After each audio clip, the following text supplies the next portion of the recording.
నమస్కారాలు. ముందుగా ఈ వీడియో చేయడానికి కారణం ఏమంటే రైతు సోదరులందరికీ ఒక ముఖ్యమైన సమాచారాన్ని తెలియజేయడానికి ఈ వీడియో చేస్తున్నాము.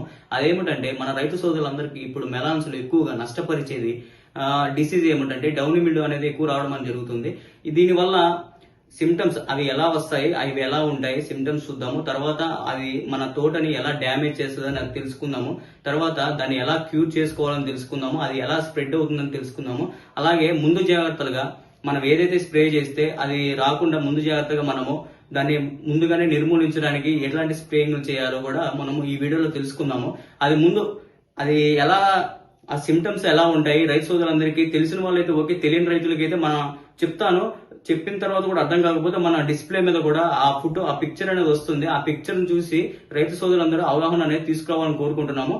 అదేమిటంటే ముందు డౌనీ మిల్డ్యూ, దీన్నే తెలుగులో బూజు తెగులు అని కూడా అంటూ ఉంటారు.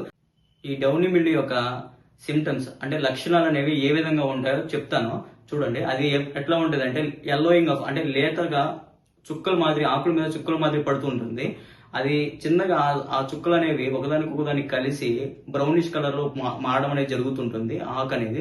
తర్వాత ఆకు అనేది విపరీతంగా అయితే డౌనీ మిల్డ్యూ అది అనేది మాడిపోవడం అనేది జరుగుతుంటుంది. ఇట్లా 3 స్టేజ్లు అనేవి వస్తూ ఉంటాయి ఈ డౌనీ మిల్డ్యూ. ఈ సిమ్టమ్స్ అనేవి మనం తెలుసుకున్నాము. వాటి యొక్క స్ప్రెడ్ ఎలా ఉంటుంది అంటే అది ఒక మొక్క నుంచి వేరే మొక్కకి ఎలా స్ప్రెడ్ అవుతుందని తెలుసుకుందాము. అంటే ఈ క్లైమేట్, ప్రస్తుతం ఉన్న క్లైమేట్ అనేది చాలా కూల్ క్లైమేట్. ఏదైతే డౌనీ మిల్డ్యూ యొక్క స్పోర్స్ ఉన్నాయో అవి బాగా స్ప్రెడ్ అవడానికి బాగా అనుకూలమైన వాతావరణం కలిగి ఉంటుంది ఈ టైంలో. అవి తర్వాత ఏదైతే హ్యూమిడిటీ అంటే వాతావరణం అనేది తేమగా ఉన్నప్పుడు కూడా బాగా స్ప్రెడ్ అవడానికి బాగా ఛాన్సెస్ ఎక్కువ ఉంటాయి. తర్వాత వాటర్ మేనేజ్మెంట్ అనేది చాలా జాగ్రత్తగా ఇచ్చుకోవడం వల్ల మనకు కొంచెం ఆ స్పోర్స్ అనేవి స్ప్రెడ్ అవడానికి కొంచెం తగ్గుతూ ఉంటుంది. అదే వాటర్ మేనేజ్మెంట్ సరిగ్గా ఇవ్వకపోతే ఆ స్పోర్స్ అనేవి బాగా స్ప్రెడ్ అవుతాయి. అలాగే గాలి ద్వారా ఈ స్పోర్స్ అనేవి ఎక్కువ స్ప్రెడ్ అవ్వడం అనేది బాగా జరుగుతుంటుంది. స్ప్రెడ్ అనేది ఇలా ఇన్ని రకాలుగా స్ప్రెడ్ అవ్వడం అనేది జరుగుతుంటుంది. తర్వాత దాని యొక్క డ్యామేజ్, ఏదైతే ఆ ఆకు మీద ఇది ఉందో డౌనీ మిల్డ్యూ, ఇదేం చేస్తుందంటే ఏదైతే కిరణజన్య సంయోగ క్రియ వల్ల ఏదైతే మొక్క అనేది ఆహారాన్ని తయారు చేసుకుంటుందో ఆ ఆహారాన్ని మొత్తము ఈ డౌనీ మిల్డ్యూ అనేది, ఈ ఫంగస్ అనేది ఎక్కువ తినడం వల్ల ఏదైతే మొక్కకి ఫ్లవరింగ్ కి వెళ్లాల్సిన ఆహారం అనేది తినేయడం వల్ల ఆ ఫ్లవరింగ్ అనేది డ్రాప్ అవ్వడము, తర్వాత కాయ అనేది డ్రాప్ అవ్వడం కూడా బాగా జరుగుతూ ఉంటుంది.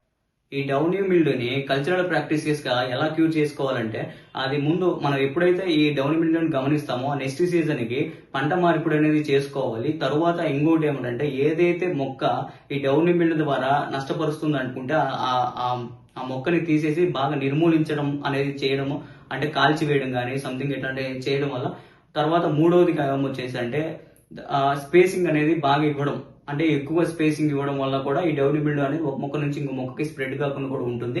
తర్వాత మందులు, ఎలాంటి మందులు స్ప్రే చేయాలి, కల్చరల్ ప్రాక్టీస్ చూసాము మనం. తర్వాత ఎలాంటి మందులు స్ప్రే చేయాలి, అది ఎప్పుడు మందులు స్ప్రే చేయాలంటే దానికి అడ్వాన్స్డ్ గా అంటే 1-2 మొక్కల్లో మనం చూసినప్పుడే ముందుగానే జాగ్రత్త పడి ఇట్లాంటి మంచి మందులు స్ప్రే చేసుకుంటే వేరే మొక్కలకి స్ప్రెడ్ కాకుండా మనకు నష్టం అనేది కూడా అక్కడతో ఆగిపోతుంది.